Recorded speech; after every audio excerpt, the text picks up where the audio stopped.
Section 5.4, ellipses. Okay, so we are learning about what an ellipse is, and here's our definition. That's not as important as understanding the parts of an ellipse and how to graph them and work with the equation. Okay, so officially, an ellipse is the set of all points in the plane such that the sum of the distance from one fixed point to a point on the ellipse to another fixed point is constant.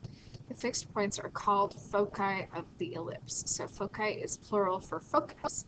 So if we have our ellipse here and a focus here and a focus here, and the distance from one focus to any point on the ellipse, and then from that same point on the ellipse to the other focus, those two distances added together will be a constant value.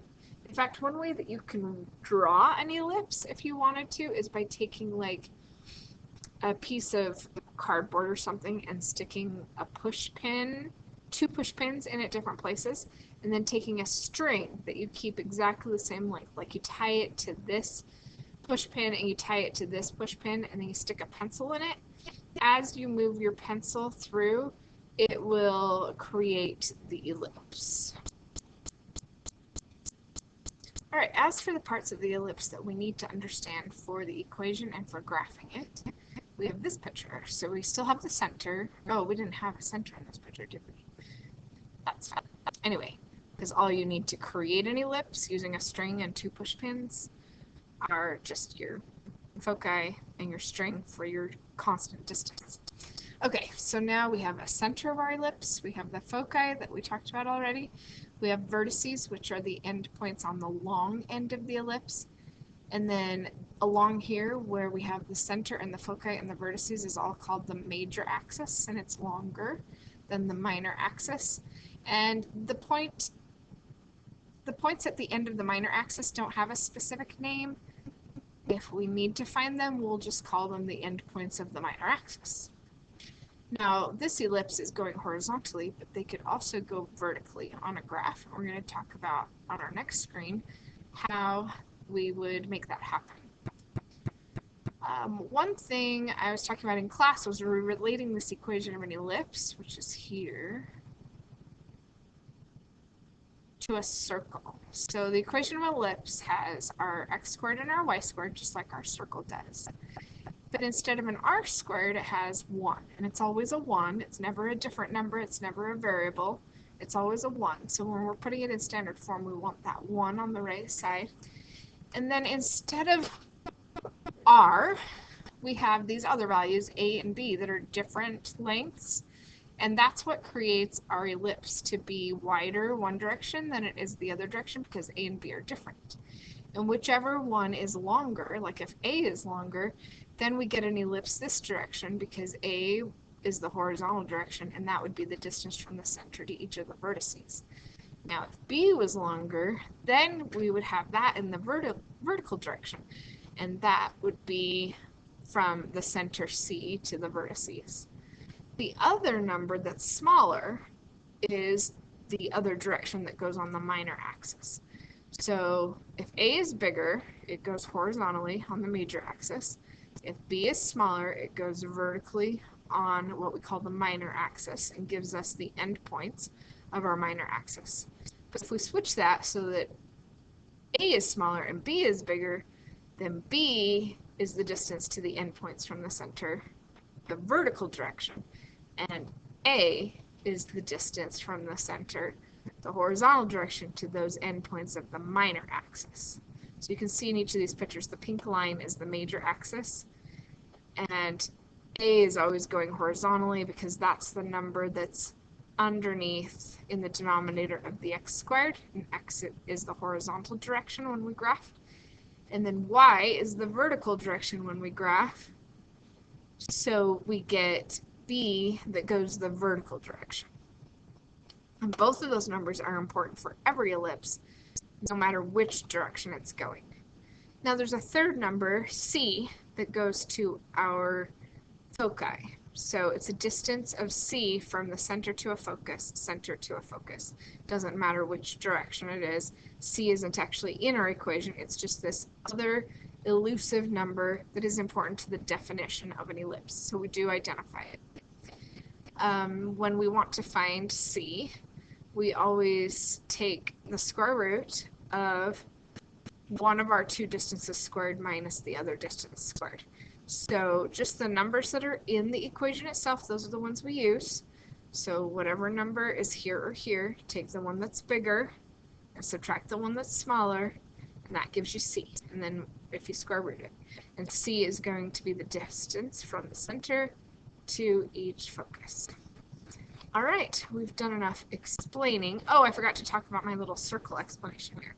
So if we take our equation for a circle, which is x squared plus y squared equal r squared, and we divide both sides by r squared to get the one on the right side like we have with the ellipses, then we have x squared over r squared and y squared over r squared equals 1, which sort of is like our ellipse formula. It's just instead of having a and b that are different numbers, we have r, which is the same number.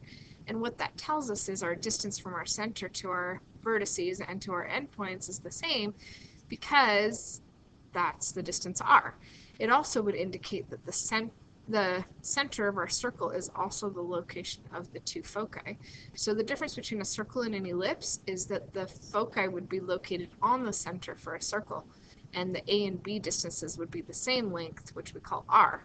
And for an ellipse, the foci are spread away from the center, and the distances across are not the same, so therefore A and B are different. All right, let's look at one quick example together. All right, so we have our ellipse. Identify the center, the vertices, and the foci of the ellipse given by the following equation. Graph the ellipse. I have this already done here, but I'm going to go ahead and just clear this out because I think it's easier to concentrate and pay attention if you're watching it happen. Okay, so here's our equation. So this, remember, is a squared because that's the number under x. And this one we're going to call b squared, and that's the number under y. So that's telling us that a is a length of 4 because the square root of 16 is 4 because a squared is 16. So to get a, we square root it. And then b would be the square root of 9, which is 3. And because there's no h and k values in here, which we haven't actually quite talked about yet, that means our center of our ellipse is going to be at 0, 0. So center at 0, 0. Let's put that on our graph. And then we have A is a distance of 4 horizontally here and here. And B is our distance vertically here and here. So I just went from the center, 4 to the right, 4 to the left, because that's under x, and so that A value is the x direction. And then B, I went up 3 and down 3 from the center. That's under y, that's our y direction. So here's our ellipse. You can try and sketch it in. Sometimes sketches end up looking a little bit like a rhombus if you just connect the dots instead of circling it. And of course I missed the dot with my circle, but hopefully you'll forgive me for that.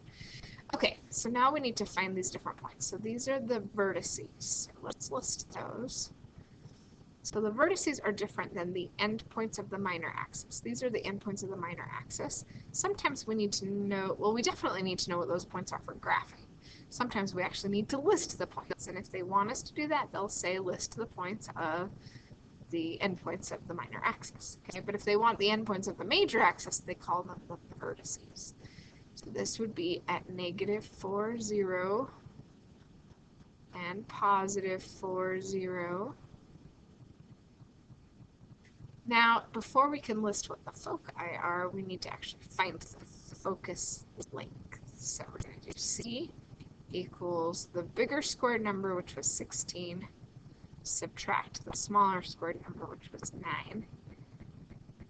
And that gives us the square root of 7, which is approximately 2.6. Now, the approximate amount doesn't really matter. It just means it's going to be about there and there in our graph. That doesn't really pertain to the actual graph of the ellipse. It's just part of the definition.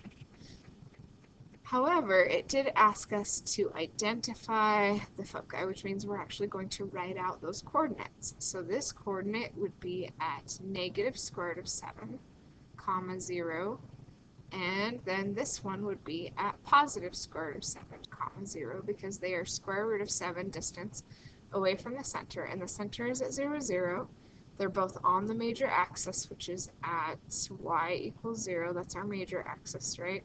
Our minor axis is at x equals 0. And so we've taken just this one equation, figured out all of these details, created our graph.